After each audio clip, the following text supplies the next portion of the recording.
His Divine Grace A.C. Bhakti Vinod Swami, Srila Prabhupada ki. ISKCON Samstapaka Acharya Srila Prabhupada ki. Anant Koti Vaishnava Vrinda ki. Namacharya Srila Hare Thakur ki. Prem Hare Krishna Caitanya Prabhu Nityananda Shri Advaita Gadadhar Srila Gaura Bhakti Vrinda ki. Shri Radha Krishna Gopinath Shankun Radhakun Girigada Dham ki. Shri Vrindavan Dham ki. Shri Mayapur Dham ki. Shri Jagannath Puri Dham ki. Shri Radha Radhanath ki. Shri Girigada Dham ki. Shri Caitanya Mahaprabhu ki. Shri Jagannath Baladev Subhadra Devi ki.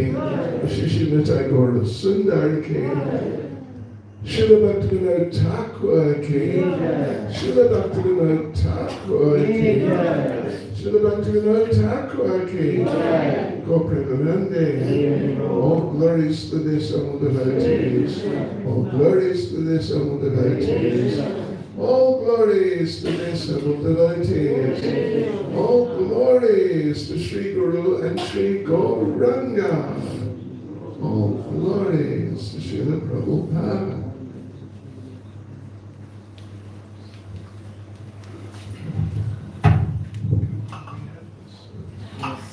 Hare Krishna. Hare Krishna. Hare Krishna. So I'm filling in for a more dynamic MC. Mother Gopeshwari, she's not well today. So those of you in the back, you can come a little closer. Let's fill the gaps. Come up. There's so many chairs around here. Come. And we'll arrange for some close association. So today is the appearance day of Srila Bhakti Vinod Thakur. The grandfather, spiritual master, if you want to understand it in that way. Actually the great-grandfather, Srila Prabhupada, Bhakti Siddhanta Saraswati Thakur, Guru Kishore Das Babaji Maharaj, and Srila Bhakti Vinod Thakur. So it's very, very wonderful that you're all gathered here on this very auspicious day. And adding to this great auspiciousness, we also have the wonderful association of His Holiness Bhakti Caitanya Swami Maharaj. His Holiness Bhakti Caitanya Swami Maharaj is the head of ISKCON South Africa and the co-GBC South Africa. And he has many duties. Particularly Maharaj over the years has also been the head of ISKCON globally as the chairperson of the GBC. And Maharaj travels frequently to many countries preaching Krishna consciousness. And would you believe it, he speaks Russian also. Hare Krishna. So we are very happy to be in the presence of His Holiness Bhakti Caitanya Swami Maharaj. So let's give Maharaj another nice welcome. Thank you to LaMercy Namahatta, which is one of our very big Namahattas, very, very well attended. I want to thank our leaders here, Mahaprasad Prabhu and Madhurya Bhakti. So, Haribol! Well, did they tell you that I'm going to give a class in Russian tonight? Are you ready? Sorry? That's what I know. Vladimir. That's how they say. Vladimir. What? Here's a genuine Russian, actually.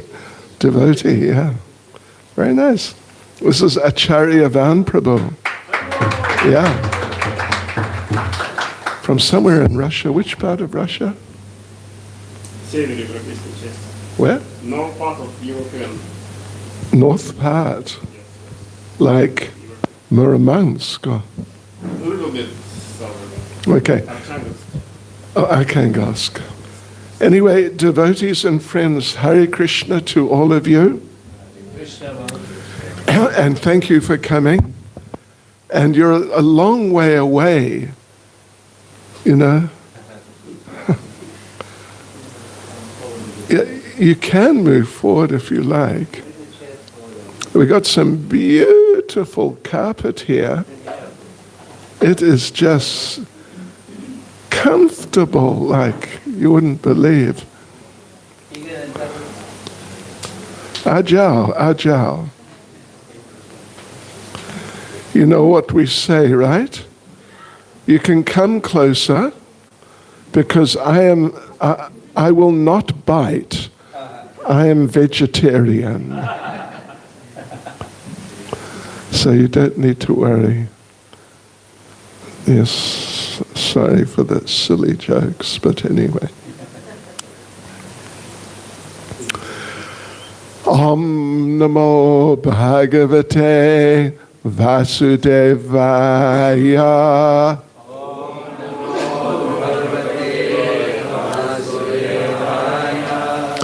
Om Namo Bhagavate Vasudevaya.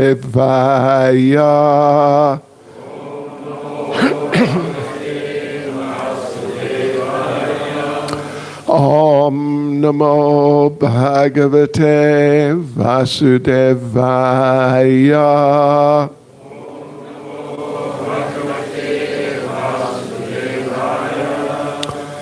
Yes, so devotees and friends, as Smita Krishna Prabhu mentioned, today is the anniversary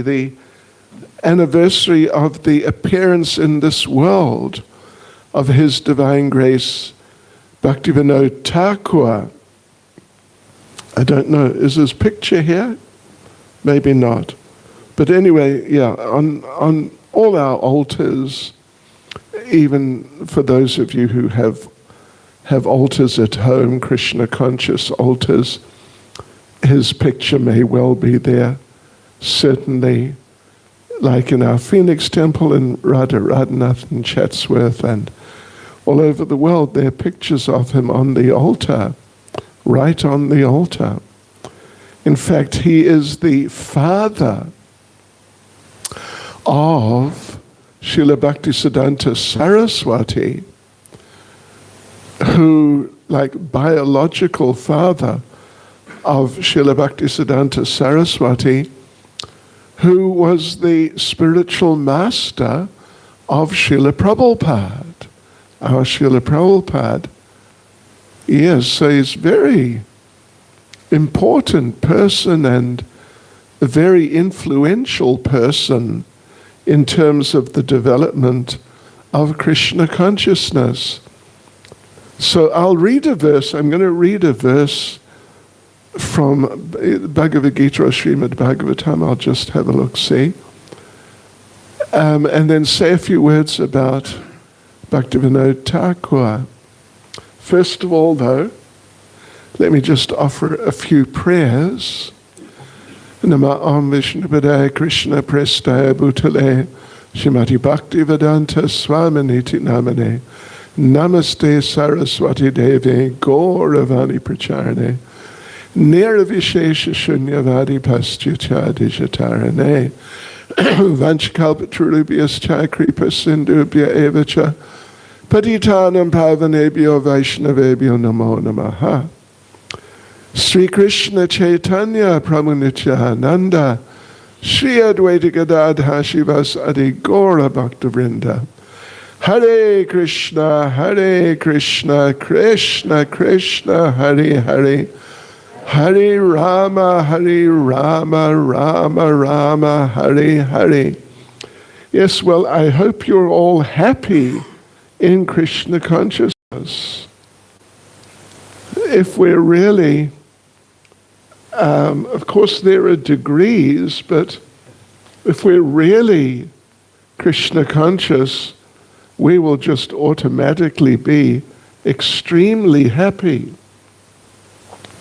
That's how it works.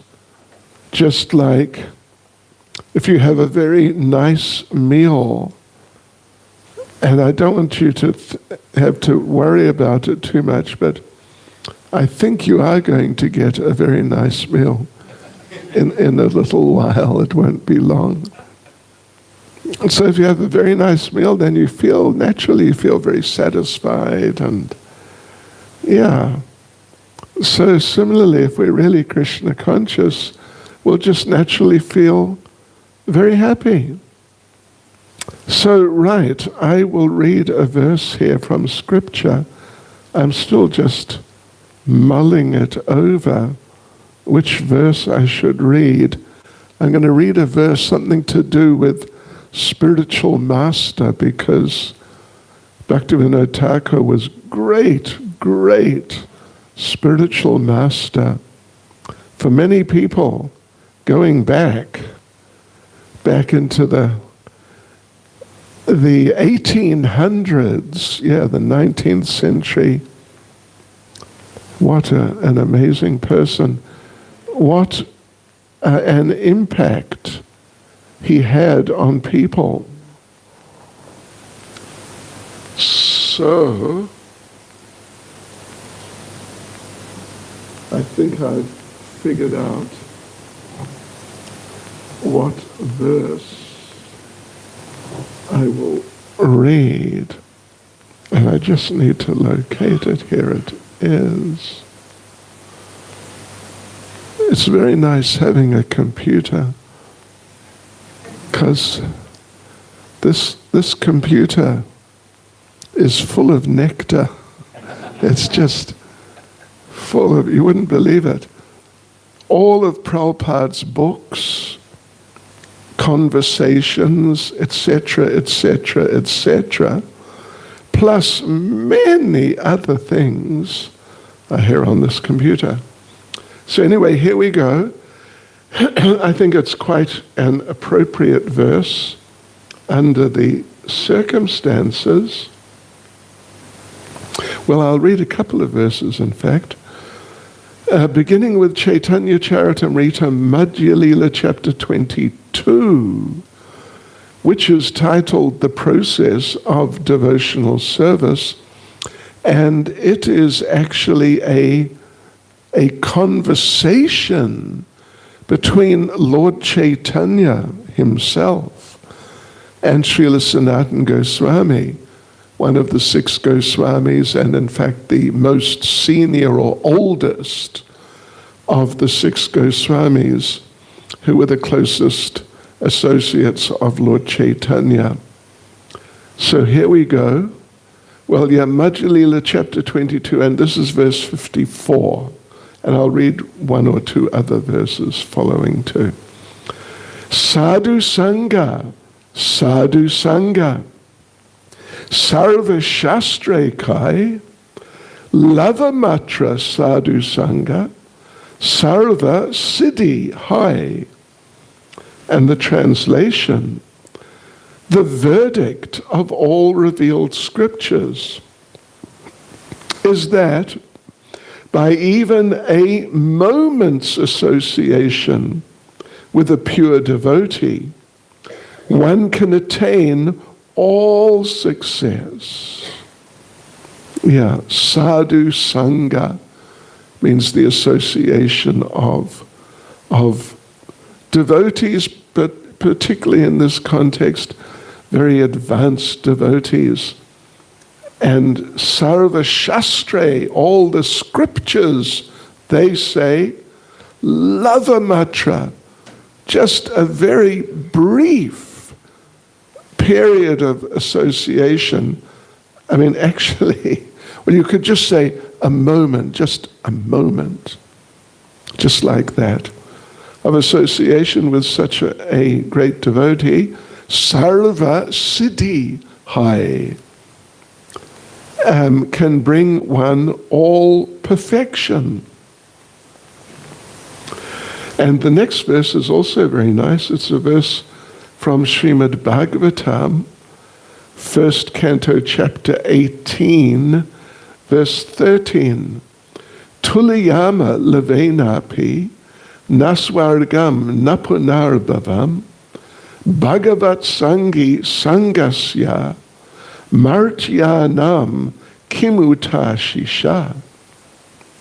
And the translation, the value of a moment's association with a devotee of the Lord cannot be compared even to the attainment of the heavenly planets or liberation from matter.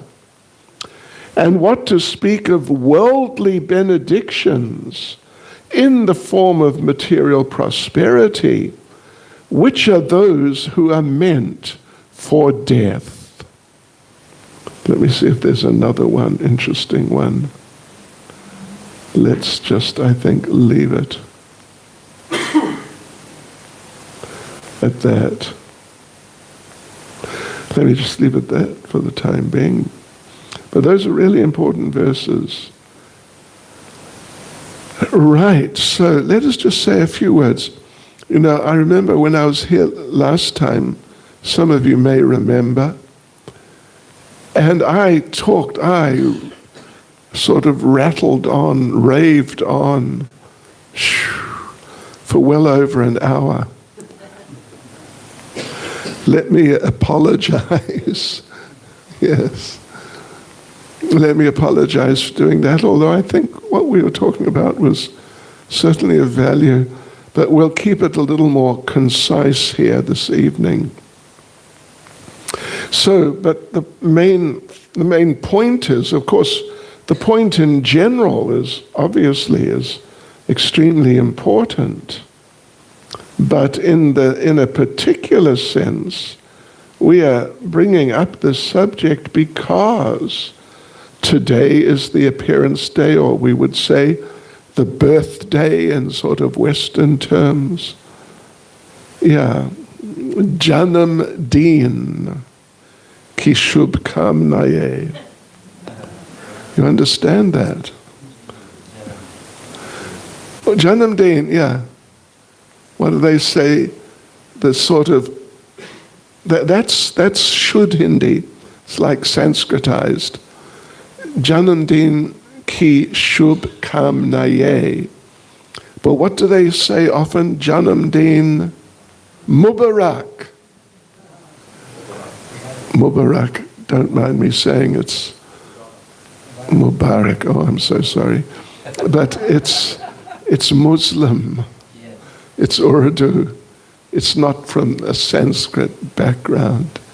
Even in the news, sometimes you hear about a Mr. Mubarak or Mubarak from Pakistan or one of those sorts of places. But real proper, Hindi or Sanskritized Hindi would be Janam Din Ki Shubh Kamnaye. So right, today is his Janam Din, his birthday, or the appropriate term is his appearance day, because the great devotees, and actually it applies in principle, it applies to everyone, but it's most particularly appropriate when applied to the very elevated devotees, most advanced devotees, that, we're all here, obviously, we've taken birth here in this material world. But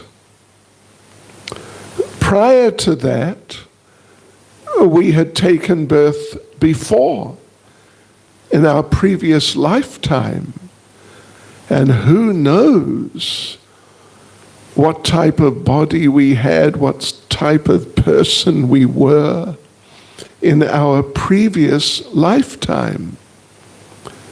So there can be quite a big difference between the you of this lifetime and the you as you were in your previous lifetime. Can be quite a big difference. Yeah, so sometimes you get like that if you're familiar with Srimad Bhagavatam, there is, what is it, the 6th canto, or is it the 5th canto? Bharat Maharaj. That's the 5th canto. I think it's 5th canto. Of Srimad Bhagavatam, the story of Bharat Maharaj. Yeah, he He was a good devotee, basically. He was a king, but he was a very dedicated devotee and very serious about his Krishna consciousness. Then, in the later stages of his life, then he retired from being the king and handed over the government and everything to his sons. And he left home in order to go to some sacred place and just focus his mind on the Supreme Lord in his last so many years. This was an extremely common practice, going back, not even so far back actually in India, but going back, and particularly when you go back really some hundreds of years or even more, then it was just normal. At least the men, when they reached like maybe 60 or something like that, they would leave home and just go to a sacred place where they could focus their minds on the Supreme Lord, in order to help them to meet the time of death, being prepared and being focused, so they don't just get swept away by the traumas and so on of the death of the body. So anyway, this Maharaj Bharat, he was definitely a good devotee. And then he handed the kingdom over, as we mentioned, and he went off into the forest. But there were a couple of mistakes he made. The first mistake was that actually in those days in the forests, there were many ashrams. And when people did what he had done, left home to go and focus on Krishna, to focus spiritually, then they would usually just go out and find one of those ashrams and just walk in and here I am. And they'd usually be facilitated, given, a room or something to stay in, and simple way of life. And there would be many other devotees living there in that ashram, and they'd have regular programs morning and evening, and even during the days they'd have different types of spiritual things going on. And this was a very suitable atmosphere for someone who, having been busy before, working in some sort of occupation or other, which, of course, occupies the mind of the person, but now they want to get free of that and get focused really on Krishna. So to live in such a situation would just facilitate that wonderfully. But now Bharat Maharaj, he made a couple of mistakes. The first one was he decided, I will have my own little ashram just for me, where, it'll be quiet and I won't have to worry about other people and whatever duties they might want me to do. I can just have my own little place, be on my own and focus as I like, which sounds good in a certain sense. But the problem with that is that you have to create the atmosphere yourself. There's not a naturally existing atmosphere of spirituality where you've got a whole assembly of devotees and people and things are just going on every day. So he made that mistake. He went and got a little place just somewhere by a river, and it was very nice and peaceful, you could say, but he was on his own. And there was no one to sort of help him create a spiritual atmosphere, and there was no one to keep an eye on him, because, we all, whether we know it or not, or whether we like it or not, in spiritual life, as in so many even just working situations, you need someone to keep an eye on you. Otherwise, you can always sort of go off track. It's not hard, because we're habituated to materialistic existence, and things like television and, Bollywood and Hollywood and Collywood. Collywood is the Bengali version, I believe. And maybe Tollywood is the Tamil version. I heard there's some Tamil version of Bollywood. Anyway, yes, so old habits die hard. It's true. That's an old saying, but it's just really true. Old habits die hard. So anyway, Bharat Maharaj, he made that mistake. And then then the second mistake was that, it's a bit of a long story, but a little deer, like a baby deer, its mother died just right there, sort of right nearby.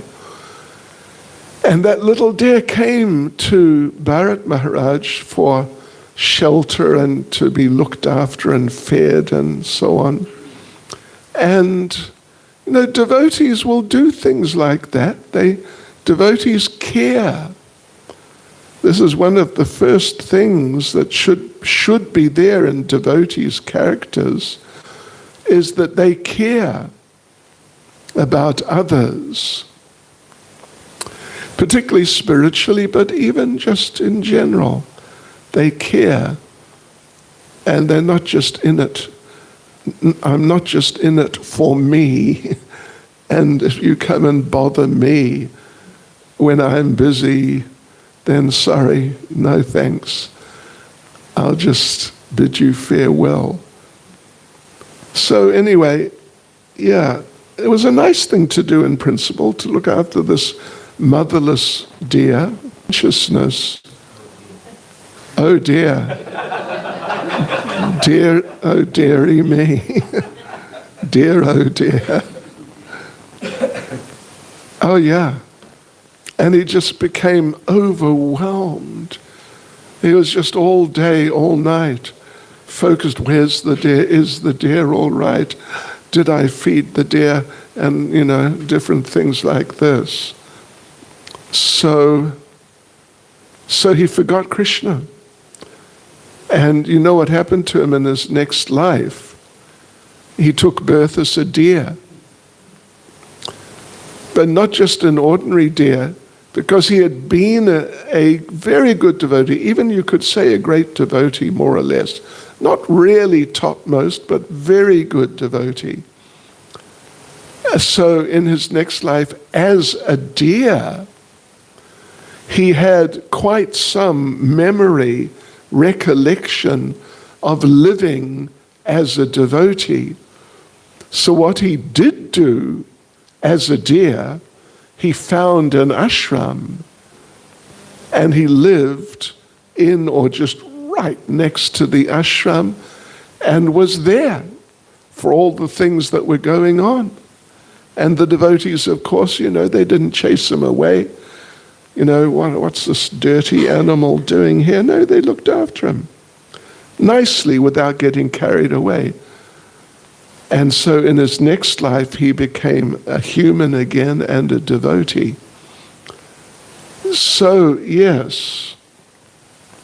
So now the thing is, I was talking about appearance as opposed to birth. Yeah. For the devotees like Bhakti Vinod Thakur, their appearing, or you could say being born, and their disappearing or death, and then after that, taking birth, appearing again, and living as a devotee, and then disappearing or dying in that second life, and then appearing again or taking birth. It's very much like a continuum. It's not like with Bharat. He's a human, he's a king, then suddenly, oops, he's a deer. And then suddenly, next life, oh, he's a human being again. Not that sort of, like there are extreme variations from lifetime to lifetime. So therefore, well, a term or an idea which is used in regard to these great devotees, like Bhakti Vinod Thakur, is that they're appearing and disappearing and then appearing again and so on. It's like the rising and setting of the sun. Yeah, we all understand that, obviously. It's just the same sun every day. It's not a different sun. And it just, it's disappeared for the time being. It'll be back up again at some point, 6-ish in the morning, whatever it may be. And then it'll disappear again. So the devotees, particularly the great devotees, it's like that. And they don't really change from one lifetime to another. But they, same person, same nature, personality, and same deep spiritual Krishna consciousness. So therefore, in the case of Bhakti Vinod Thakur, Srila Bhakti Vinod Thakur, we do say, today is his appearance day, not his birthday. But then earlier in the year, what is it, February or whenever it is his disappearance day, which we celebrated some months ago, and we celebrate every year, the anniversary of when he passed away. But just like the sun, when it sets, when such a devotee passes away, they're not just gone or finished, but after a little while, they appear again, just as the sun does. Just for your interest, and you're probably more aware than me, Sunday evening, you're aware, it's going to be a major lunar eclipse, which will be very visible from Durban. Very visible, starting at, I think it's about 5:30 or 6, and coming up like 8 o'clock, it's at its peak. Of course, it doesn't help that much because it'll be dark anyway. But so much for that. Right, okay, so now Bhakti Vinod Thakur, I just want to mention first of all, just one thing. That is his daily schedule, which varied a little bit, but in general it was pretty, he really kept to this sort of schedule. How's this? Just think about this. He would go to bed, or in devotee jargon, or not jargon really, but just the way we express ourselves, he would take rest. Would you believe, listen to this, 7:30 at night. Yeah, 7:30, 8 o'clock, flexible. He would get up. Are you ready? Have you got your seatbelts fastened? He would get up at 10, not the next morning. 10 o'clock the same night. He would get up, light an oil lamp, because we're talking about 1800 and something. He actually appeared in 1838. So, it's not too long, and it'll be 200, the 200th anniversary. Another, 13 years or so. Right, so he would get up, light an oil lamp, and write. He was a prolific writer. And, his mother tongue was Bengali, but he was fluent, fluent like we speak to each other, like I'm speaking to you now. He was fluent in Sanskrit, and he was fluent in English. He was fluent in English. He was fluent in, would you believe, Persian. And I think fluent in Hindi. So, that's a whole collection of languages. Most people are only fluent in one language.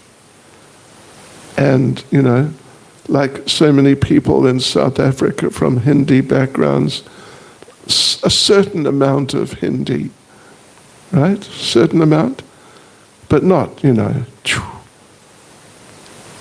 this one devotee from India, who was just here the other day, came to see me, living in America. What's her name? Oh, I forget. She's from Chatsworth, but she's now living in America. Her husband's Indian and a real Hindi walla.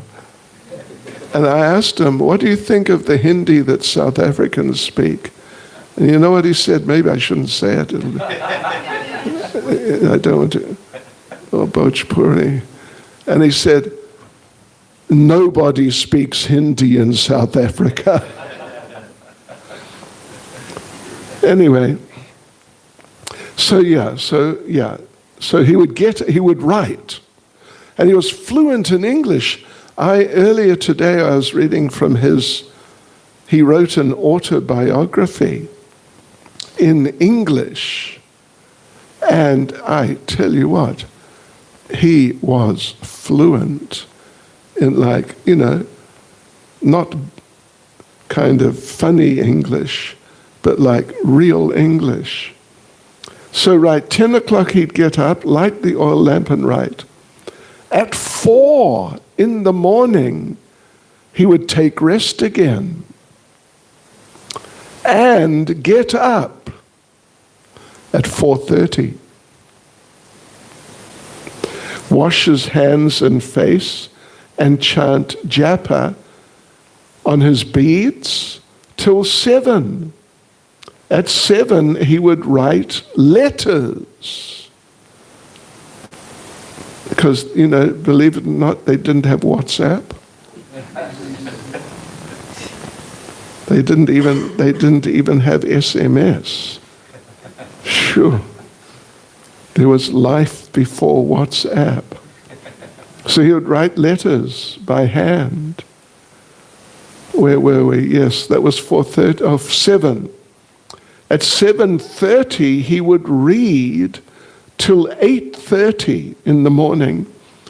Then he would receive guests, because he was a very well-known person. And he was a very important government worker. He was a deputy magistrate. So people would come and see him about legal matters and other things. So 8:30 he'd receive guests, or if there weren't any, he'd continue reading. Then devotees at 9:30 a.m., he would take rest again. And that's the last time he would take rest. 9:30 in the morning till 7:30 that evening. So he'd take rest from 9:30 to 9:45. So a quick calculation, do we have mathematicians here? Half an hour, 7:30 to 8.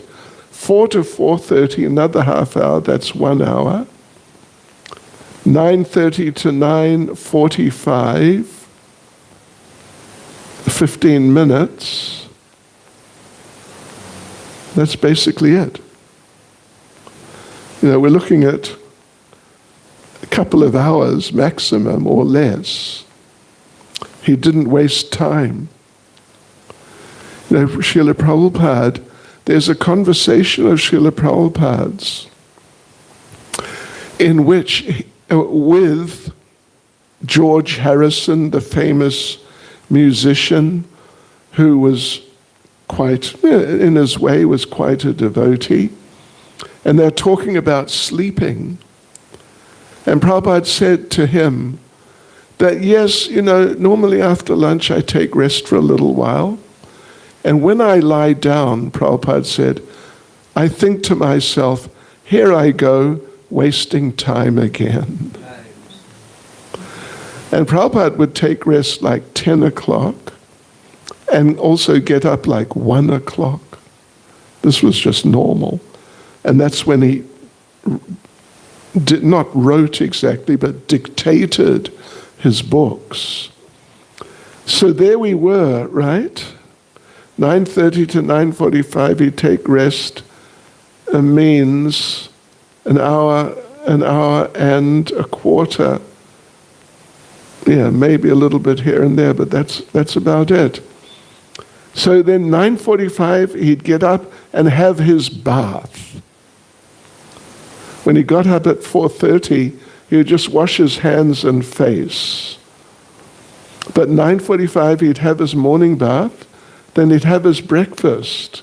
Listen to this, half a quart of milk. That's approximately half a liter, isn't it?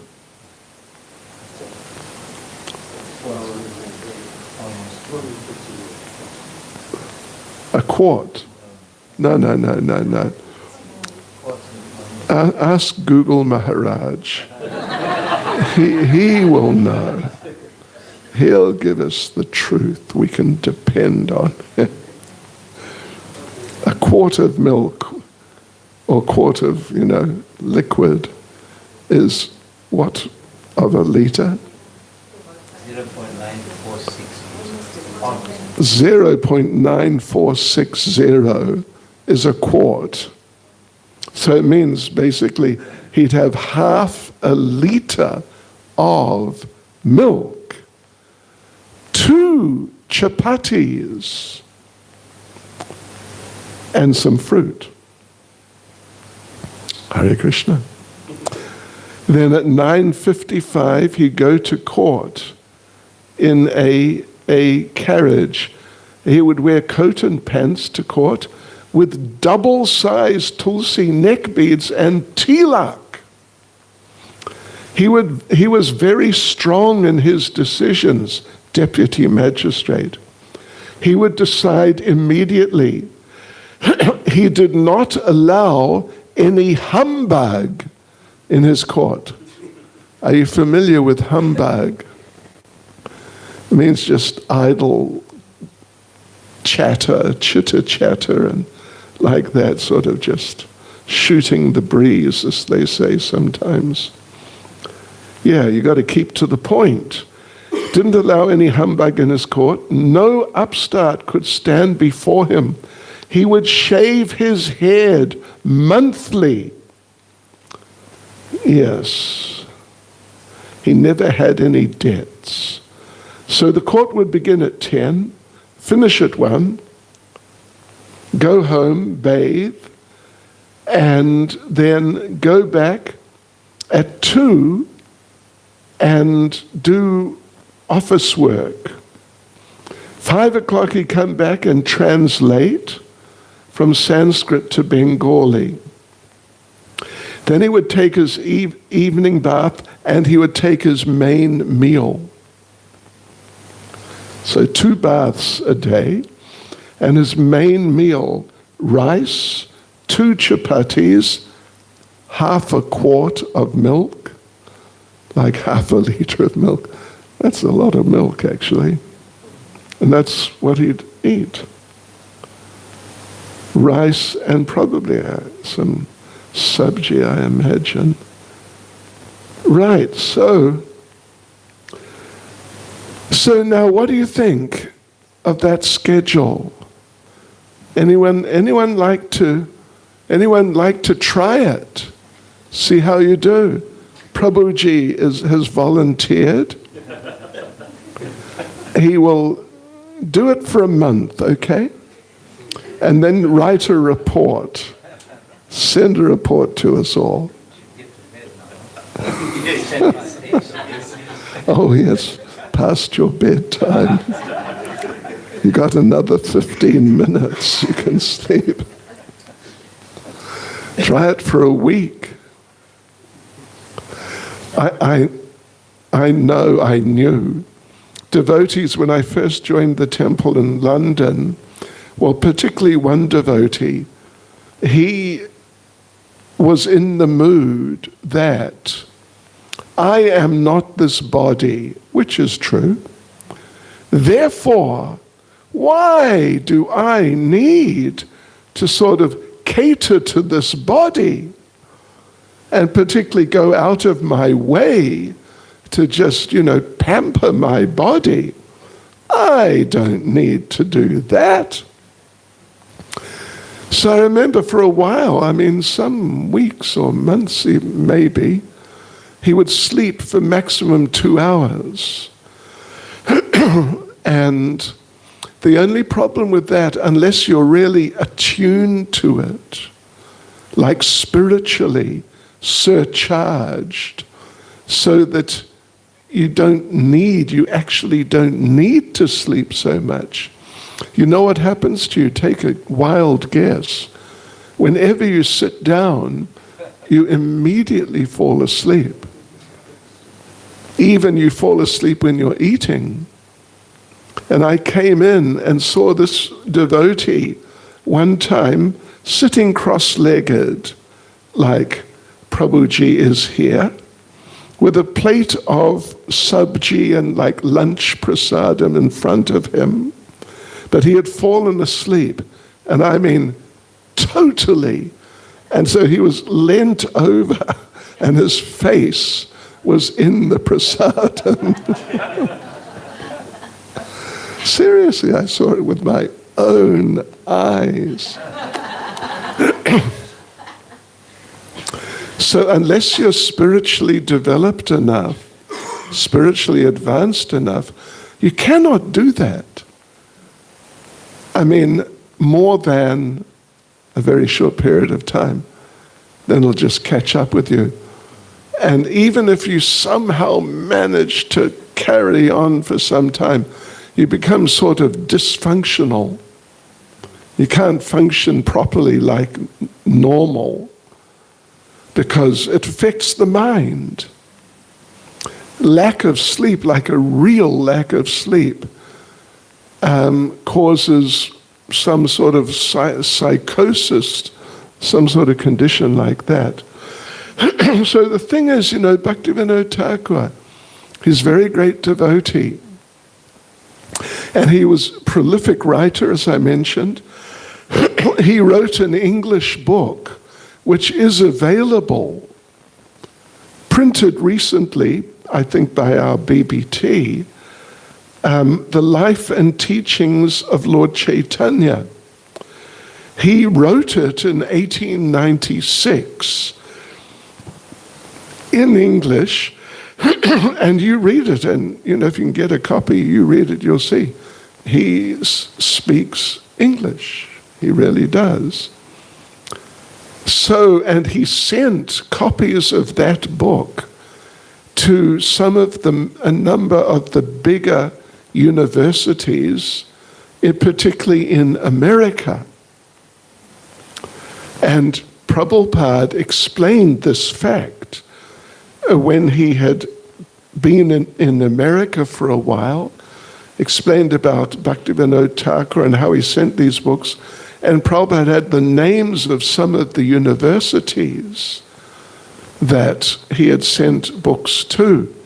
And some of the devotees in those particular cities went to the universities, and in some of the universities, the book was still there. This probably means late 60s, maybe very early 70s, and from 1896. And I shouldn't say it, but I will. When some of the devotees, a few of them, I mean, there was not so many of those books, but a few of the devotees who found them in the university, wherever they were, you know what they did, devotees? They stole them. Hari Bol. You wouldn't do that, would you? You'd be too busy falling asleep.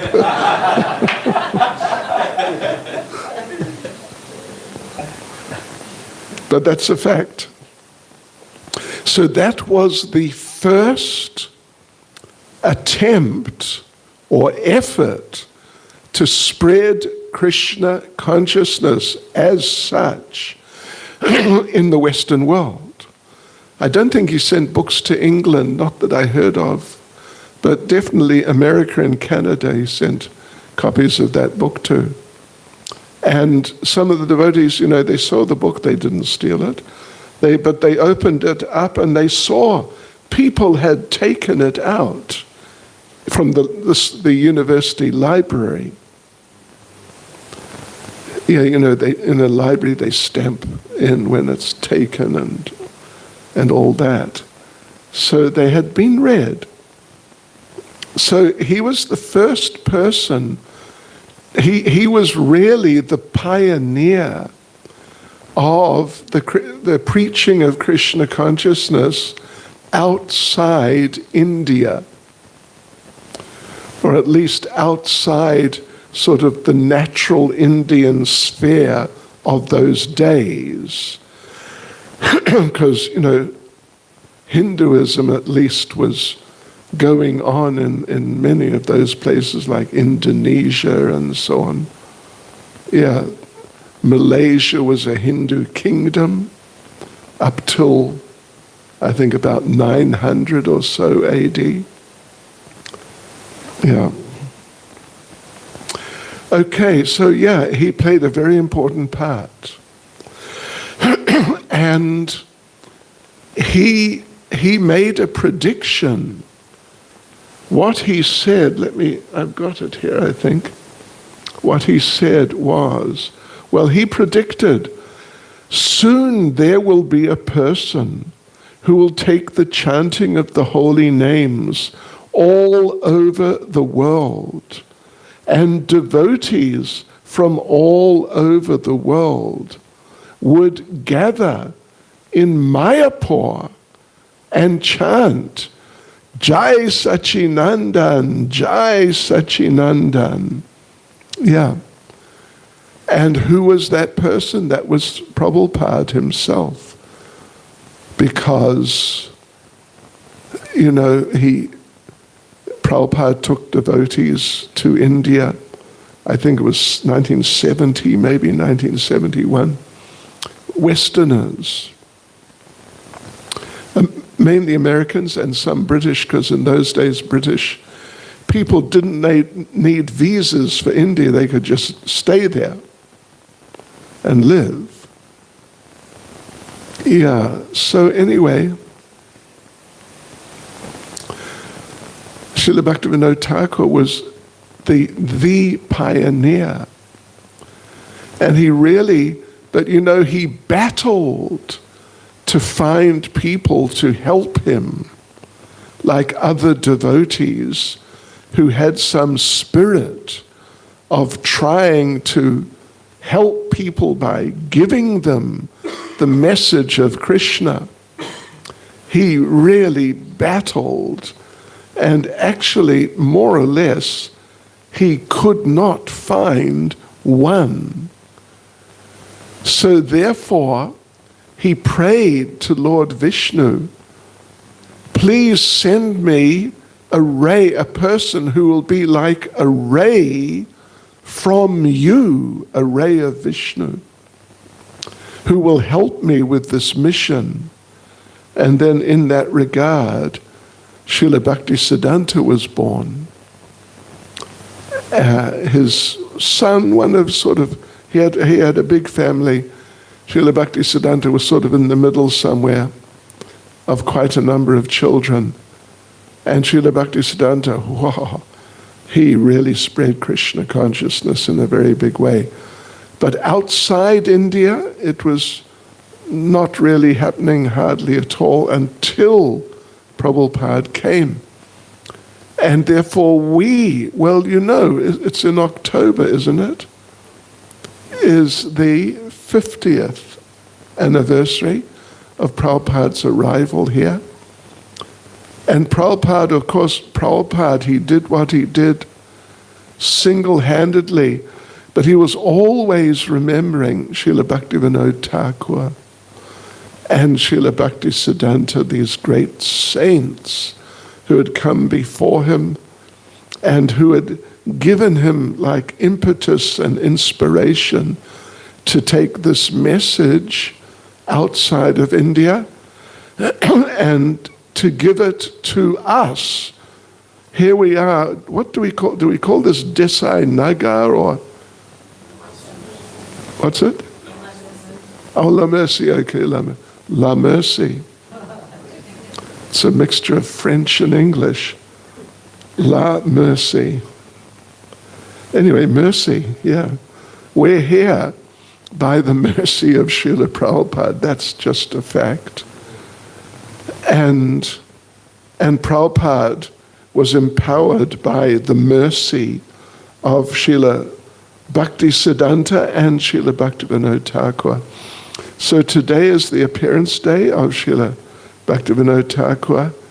And on the appearance days and disappearance days of these great devotees, we should try and remember them and pray to them, because they are more accessible on their appearance and disappearance days. They'll always hear our prayers, but they'll particularly hear our prayers on their appearance or disappearance days. So there you go, devotees. Hare Krishna. Srila Bhakti Vinod Thakur ki jai. Let me just quickly read or try and answer the questions. Okay, thank you. Well, first one, yeah, can you please speak a little bit about Srila Bhakti Vinod Thakur? Hare Krishna. About his, I don't know who wrote this, but is it Bhakti Vinod Thakur's spiritual master? Or? Anyway, we spoke about Bhakti Vinod Thakur, of course. So here's an interesting one. Listen to this. Hare Krishna. We have 2 dogs, 2 birds, and 2 rabbits, and 2... Anyway, it seems they're happy to be associating in Krishna consciousness. When the birds hear kirtan, they start to sing. Well, it's not a question, it's just a comment. All glories to Srila Prabhupada. We know one thing, well, that's good. That's just good. That's really nice. One time when Prabhupada was in Australia, he went to a temple and the devotees had a parrot. And as you probably heard, sometimes people teach parrots to speak. Yeah. And so the devotees had taught the parrot who was living in the temple to speak. And Prabhupada walked by the parrot, and he saw the parrot, but he wasn't really into the parrot. But just as he walked by, parrots maybe a meter away, parrot said, "Hare Krishna!" And Prabhupada was taken aback. And the devotees thought, wow, this is great. And they were so happy that the parrot could say Hare Krishna. And of course it's good. It's definitely good. But Prabhupada said that the problem is, if you grab the parrot by the neck, I'm going to strangle you, the parrot will just squawk. The parrot, it's not like the parrot is thinking or has some awareness at all of the value, the effects of chanting Hare Krishna. It's just like he's on automatic pilot and he's just conditioned to say like that. I mean, not that it's bad, yeah, but it's not as good as it may seem to be. So anyway, you got 2 dogs. What, do they bark during the kirtan? There have been dogs who've done that, sure. 2 rabbits, I don't know what they do. They don't make much noise, do they? I don't know much about rabbits. So, okay, anyway, all glories to Srila Prabhupada, all glories to Srila Bhakti Vinod Thakur. Yeah. So you mentioned the lunar eclipse. Is this inauspicious or auspicious, as sometimes stated in the Vedic culture?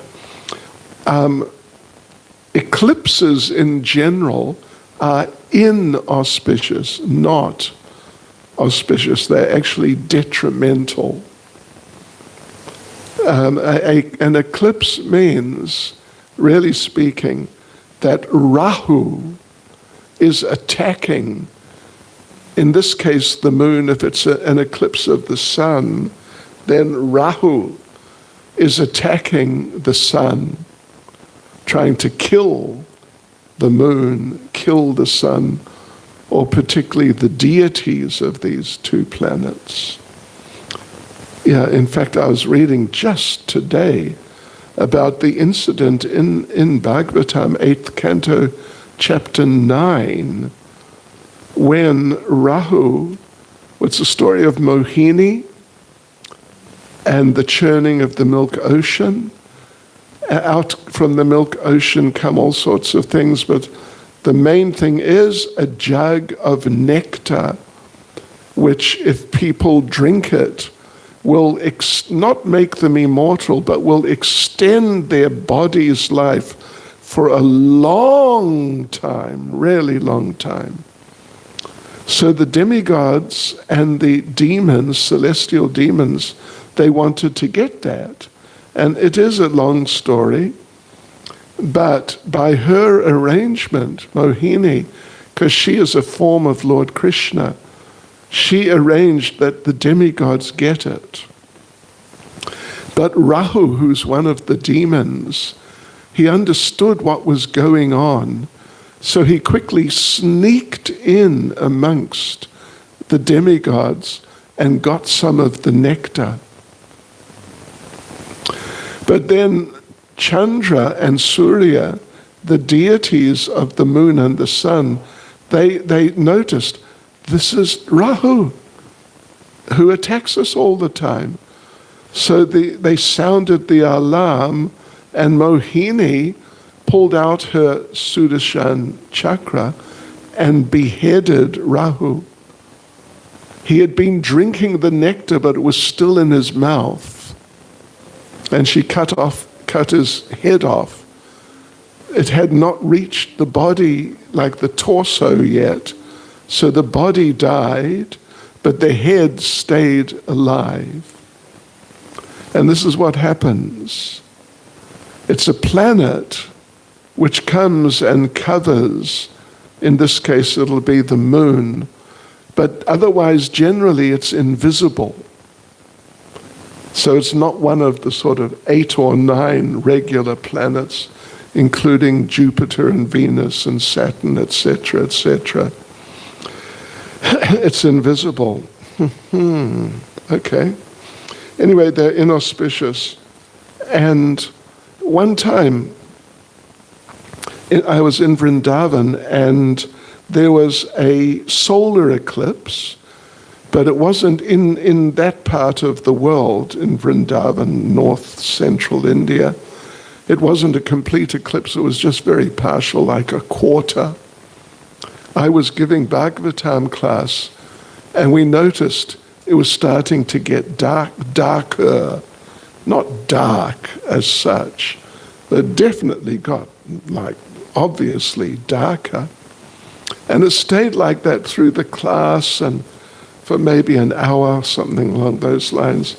And I remember then walking back after the class, and just as things are sort of brightening up again, and I remember feeling sort of sticky, like I'd run and perspired or something like that.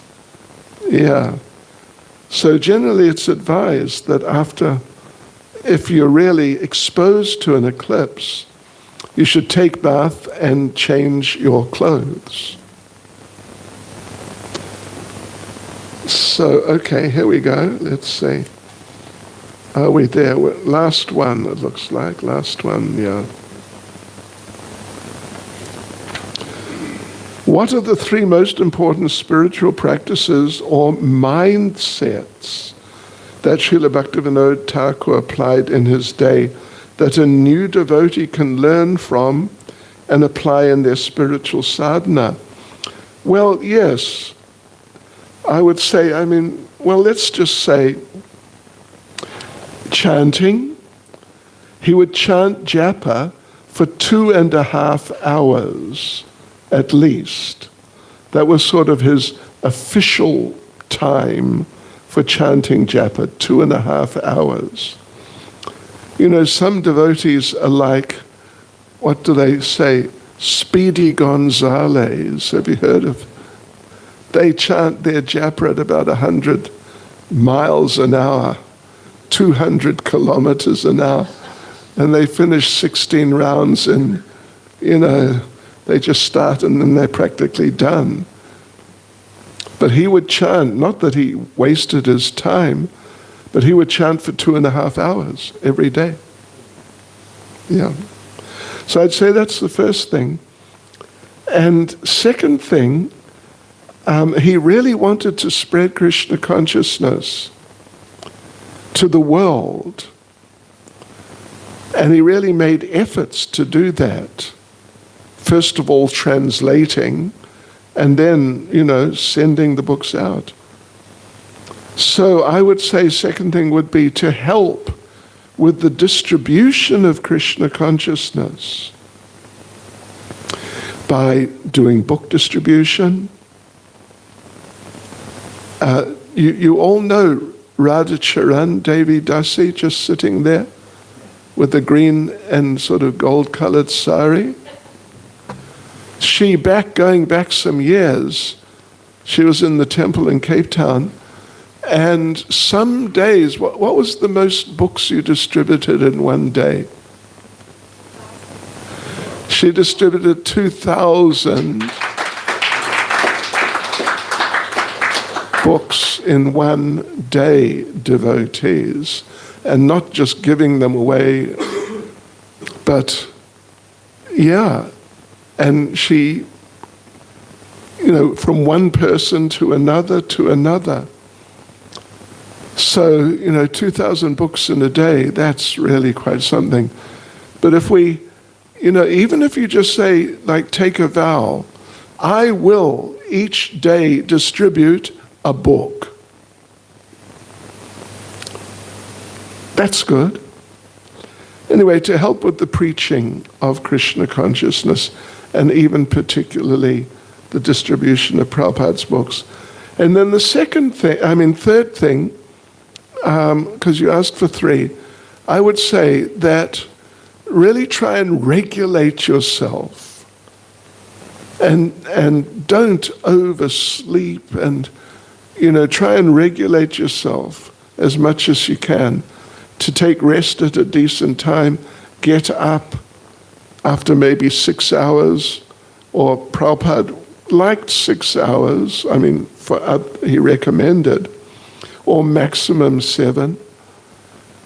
And and then like that, try and have a regulated program.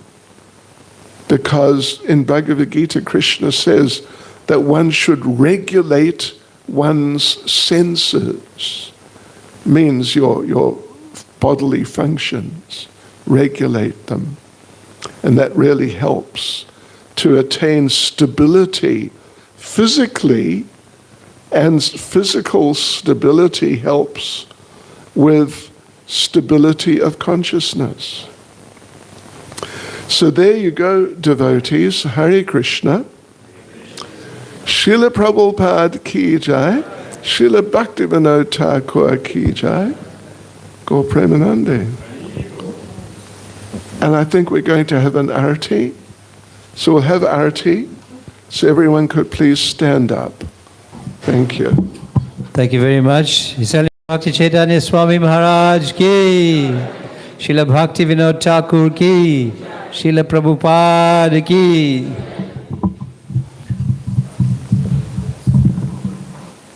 Hare Krishna. So just before we do the arati, there's an announcement. Tomorrow is a very important festival being held by the Verulam devotees, the Verulam Festival of Chariots. So Lord Jagannath is coming Saturday, 6th September at 10 a.m. at 48 Todd Street, Verulam Road, in the Verulam CBD. So it starts at the corner of Wick Street and Todd Street, opposite the Verulam Fruit and Veg Store. So, anything else? Okay, and Sunday is Food for Life. You're cooking right here. And 8 handas will be made, so please come to help. They start at 8 a.m. And the next Namahatta is on the 19th of September with His Holiness Bhakti Vinod Swami. All right. Madhuri Bhakti will certainly post that on social media. Hare Krishna.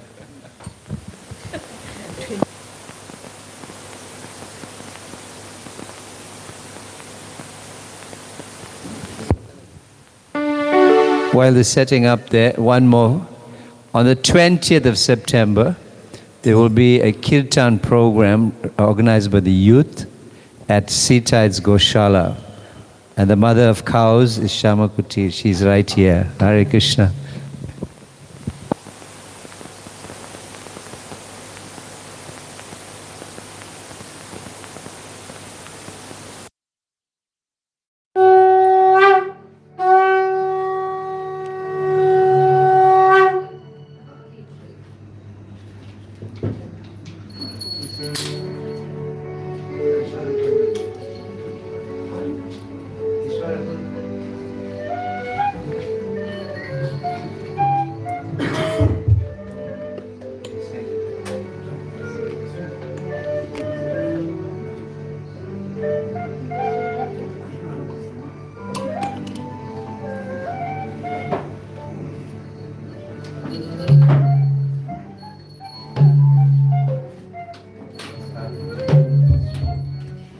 Jaya Prabhupada, Prabhupada, Prabhupada, Jaya Prabhupada.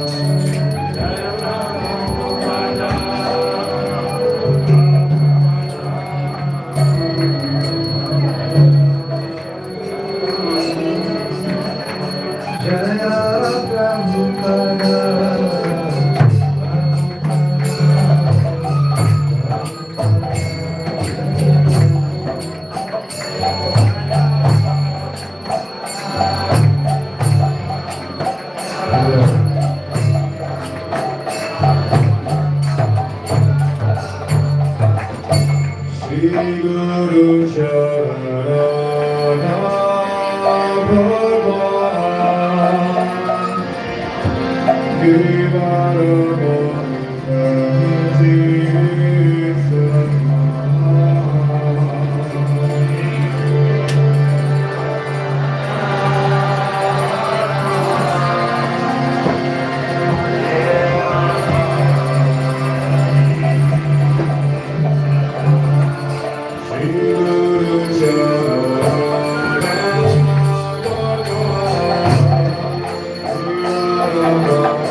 acharya Srila Prabhupada ki.